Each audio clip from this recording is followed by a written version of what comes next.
नमस्कार, सुप्रभात, good morning. आप सभी को, बड़े को प्रणाम, छोटों को शुभ आशीर्वाद और दोस्तों को ढेर सारा प्यार। आज का दिन गुरुवार आप सबों के लिए हंसियों का दिन हो, हंसी का दिन हो, हंसी भरा दिन हो। दोस्तों, मैं आज शासन व्यवस्था की थोड़ी सी, पहले जब शासन व्यवस्था हुई तो राजा को प्रजापति कहा जाता था और प्रजापति के जनता को, मतलब प्रजापति के लोगों को, पब्लिक को प्रज्ञा कहा जाता था। प्रज्ञा मीन्स ज्ञानी। उसके बाद में आई बात राजा की, तो राजा के लोगों को रैयत कहा जाता था।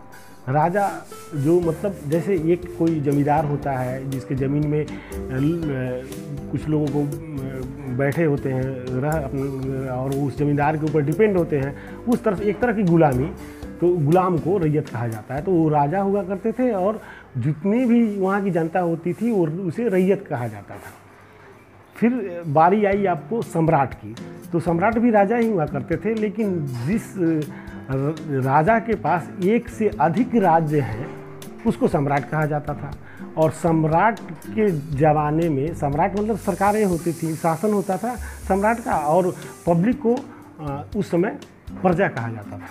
उसके बाद में आई डेमोक्रेसी, प्रजातंत्र, जो अभी चल रहा है विश्व के ऊपर। इसमें दो बिंदु हैं, लोकतंत्र और गणतंत्र। साथियों, मिस्टर हेगेल हुआ करते थे जर्मन के वैज्ञानिक। 1200 एडी में उनका दर्शन है, 12वीं शताब्दी में। तब उन्होंने 3 सिद्धांतों को प्रतिपादित किया था। पहला थेसिस, दूसरा एंटीथेसिस और तीसरा सिंथेसिस। थेसिस मतलब रूल, सिद्धांत, एंटीथेसिस मतलब उसके विपरीत में, उसके उल्टा, और सिंथेसिस, जब दोनों को, थेसिस और एंटीथेसिस को मिला दिया जाए तो तीसरा पैदा हो जाता है। ये मिस्टर हेगेल के सिद्धांत थे, जिसको 1611 में न्यूटन, वैज्ञानिक न्यूटन का जन्म लंदन में होता है, और उस मिस्टर हेगेल के सिद्धांतों को पढ़कर 1665 ईस्वी में वो अपने सिद्धांतों को प्रतिपादित करते हैं, न्यूटन्स लॉ वगैरह वगैरह। तो दोस्तों, मिस्टर हेगेल ने ही बताया था फर्स्ट टाइम कि इस प्रकृति से हमें एक चीज़ फ्री में मिली है, वो है एटोमेटिक मशीन। वही एक एटोमेटिक मशीन है और दूसरा कोई नहीं। तो उन एटोमेटिक मशीन से उनका तात्पर्य था दिल, हृदय।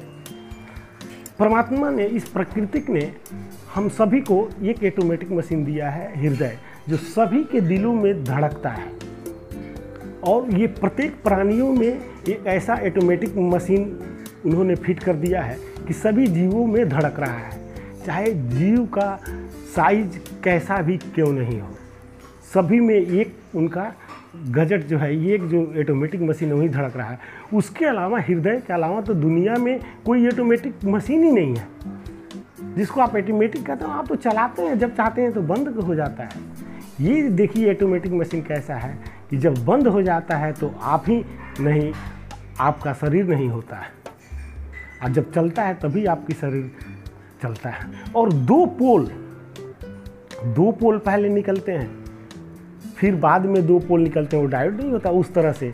और इस 4 पोल मतलब 4 डायोड, 4 नसें की बात, नस है जो ये हृदय के, उसी से प्रत्येक प्राणी के शरीर का स्ट्रक्चर बना हुआ है, या वो स्ट्रक्चर खड़ा है। प्रत्येक जीव में इसी तरह का है। वो 4 जो, जिसको नस कह लीजिए, नाड़ी कह लीजिए, उसको एक होता है फेंकना, डिस्चार्ज, जिसको आर्टरिनरी कहते हैं। दूसरा होता है खींचना, जिसको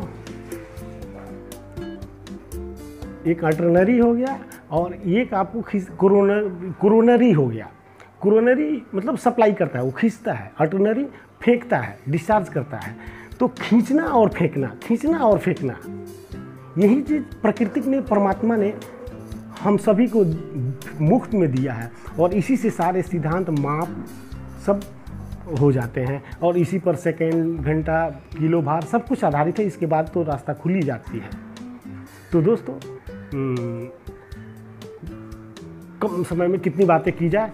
तब आज बस इतना ही, फिर कल के लिए दीजिए मुझे इजाज़त। धन्यवाद।